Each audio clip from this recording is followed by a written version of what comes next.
Up first this evening, food prices are rising, but the Bank of Jamaica today disclosed it does not expect the impact on overall consumer prices to push inflation above its target range of 4 to 6%.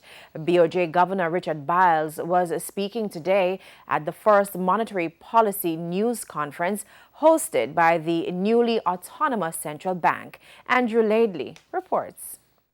Over the past few weeks, the prices of basic foods such as flour, chicken, and eggs have been increasing as the commonly traded food commodities on the world market reach their highest level since June 2014. But the Bank of Jamaica is optimistic that, despite the price increases, its inflation target of 4 to 6% will not be affected. Beyond this horizon of December of this year, our forecast for inflation is to remain within the target range of 4 to 6%. Inflation is projected to average 4.8% over the next 2 years, a forecast that anticipates that commodity, oil and grain prices will not rise much beyond current levels. We anticipate that this will directly affect domestic transport and processed food inflation. Mr. Biles explained that consumer prices will be tempered by lower agricultural prices. A resumption of domestic GDP growth and some imported inflation are projected to support moderately higher core inflation over the forecast period.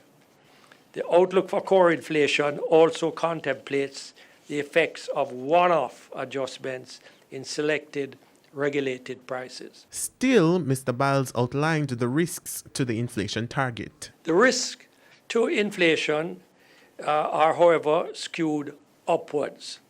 These upside risks, which could cause inflation to be higher, include a stronger than anticipated impact of international commodity prices on domestic prices.